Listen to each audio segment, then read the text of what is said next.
Hi, so I'm David Bradley, and this is the first lesson in a video series called Applied Theory for Bass Guitar. And the idea is that we're going to talk about basically all the fundamental theory knowledge on the instrument that you might need to get to a decent level of competency. And it's going to get incrementally more and more complex as we go on.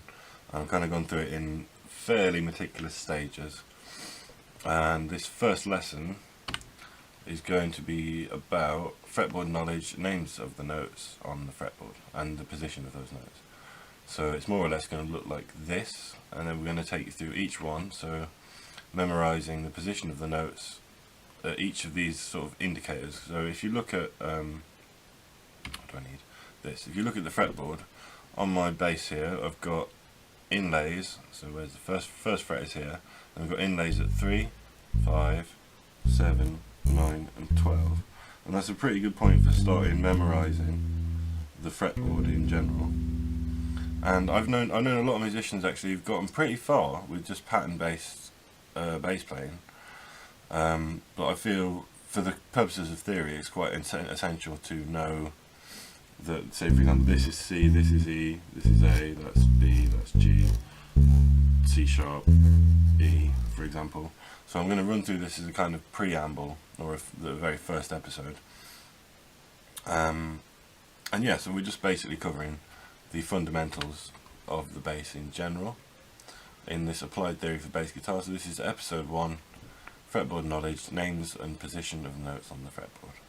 To start out with lesson 1, with fretboard knowledge, names and position of the note on the fretboard, we need to look at and memorize the chromatic scale. So these are the 12 notes that make up all Western music.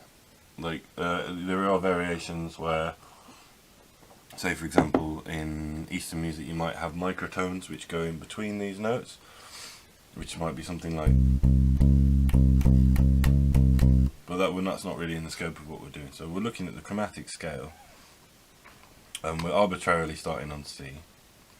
So if you were to start on the bass with C, so let's find a C, there's a C, so 5th fret of your highest string, so 1, 2, 3, 4, 5, and then we start there, and we just go up 1 fret at a time. You've got C, C sharp, D flat, D, D sharp or E flat, E, F, F sharp or G flat, G, G sharp or A flat, A sharp or B flat, B, C. So you need to memorize this, and the thing to bear in mind is that they all have sharps and flats in between them except for here, this note here, E and F and B and C. So if you just go up the alphabet between C and A, so say you start on A, B, C, D, E, F, G, A, that's how the pattern goes. All you do is, when you go between E and F there, for example, you don't play a sharp, and B and C there's no sharp or flat, but all the others are either the same letter up or 1 letter down, with either a sharp or a flat. I hope that makes sense, but basically it's C, C sharp, D, D sharp, E, F, F sharp, G, G sharp, A flat, A sharp, sorry, B, C, all the equivalent with the flats in place. So you kind of have to know this and memorize that over time, and the way to do it is just to remember that there's a sharp or a flat in between every note except for E and F and B and C. Just to clarify, I'm waffling a little bit, so how this works, you have 4 notes that are either sharp or flat, so you've got C, D, F, G or A that are the equivalent of B flat, A flat, G flat, D, E flat and D flat. Now there's quite a few reasons for this, but I think it's to do with written theory and the piano in general, but the rough gist is that white notes on the piano, so this is meant to be a piano here, the white notes on the piano are C, D, E, F, G, A, B, so they're the ones I just dotted, and then the sharps and flats are here, here, here, here, here, and here. So they appear arbitrary, and I don't actually have enough time in this video to go through it, but all you have to do is remember that in between each note of the major scale, or the white notes on the piano, you have these equivalent notes here on the side, and then C, D, F, G, A all sharp, or D, E, G, A, B all sharp. So I just wanted to clarify that before I move on. So we're looking at the E string note names here.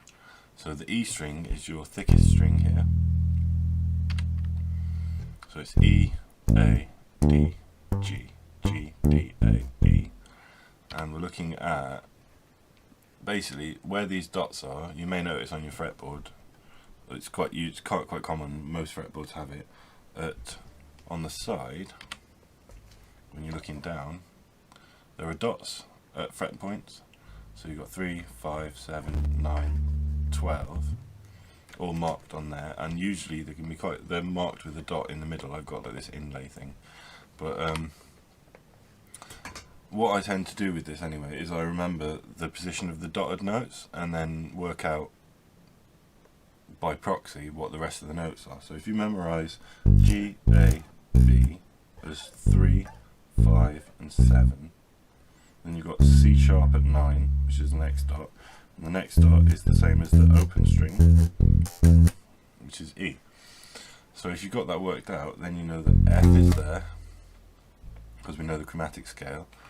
So it might be worth getting your chromatic scale up there, or once you've memorized the chromatic scale.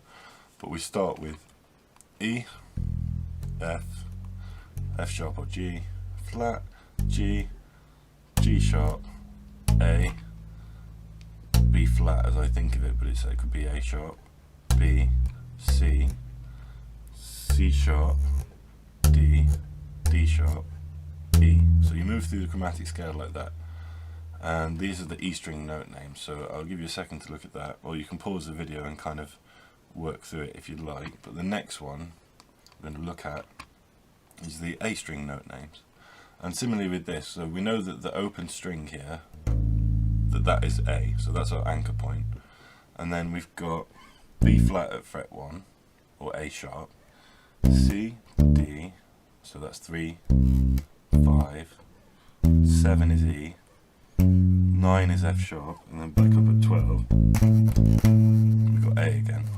And then you've got, if we look at the chromatic scale, you've got, where did we start? We're starting on A. So again, if we go through starting here now, so A, B flat, B, C, C sharp, D, D sharp, E, F, F sharp, G, G sharp, A. So pull up this panel one more time. That's the A string note names. And again, you can pause this and kind of memorize it. I would suggest taking some written notes at this stage, but I may include like a little PDF or a document at the end. We'll have to see how that goes, because I don't know what I can quite do with that, but I may have these images just available in a Dropbox or a download. We'll have to see how it goes.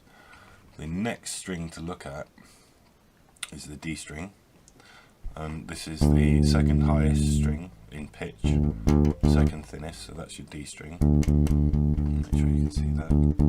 So second one down, and then you've got D, D sharp, F, G, A, B,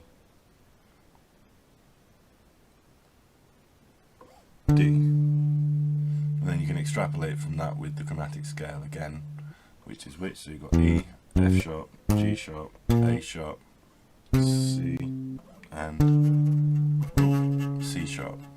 So again, take a look at this, kind of, you can feel free to make notes. I'll try and include images of this for the end. And then the last one to look at is the G string note name. So G, G sharp, A, B flat or A sharp, B, C, C sharp, D sharp, sorry, D, D sharp, E, F, F sharp, G. So take your time over, because ideally basically the way I did it, I'm going to jump to the fretboard. The way I did it was I memorised the first 2 strings, because if you jump up 2 frets and miss a string, you've got the same note again, because that's the octave. So all I did initially when I was learning this was memorise 3, 5, 7, 9, because we know that the open string, the 12, is the same note.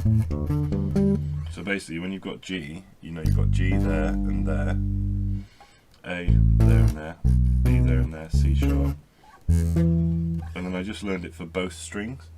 So the simplest way to remember that is you've got G, A, B, C sharp, C, D, E, F sharp, and the rest of that you can extrapolate based on remembering basically the position of 8 notes.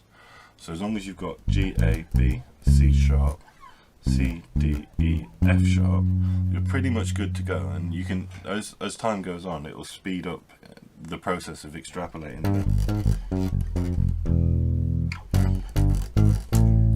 the correct notes until you know what it is. So just to kind of finish up what we were talking about, the quickest way to memorise the notes on the fretboard is to take G, A, B, C sharp, and you've got your open string up there, which is always the same note, and C, D, E, F sharp, and you pretty much, and then you can include the top, so you've got F, B flat, D flat, or E flat or D sharp, and A sharp. So you can kind of include those, but I just tend to, what I would work on, honestly, is memorising the chromatic scale and then the position of these 4 notes on the first 2 strings, and then just take those octaves and work them out. And it's just as simple as that, and that's pretty much all I'm going to put in this episode for now, as far as I've decided. So thank you for watching. I hope this is useful. If you watch this and were a bit concerned about the intensity of the knowledge being passed on in terms of if it's too complicated or not complicated enough, rest assured it will get thoroughly more complicated. And also, if there's any questions you have, just type in the comment. Don't forget to like and subscribe if you like what you see, and thank you for watching.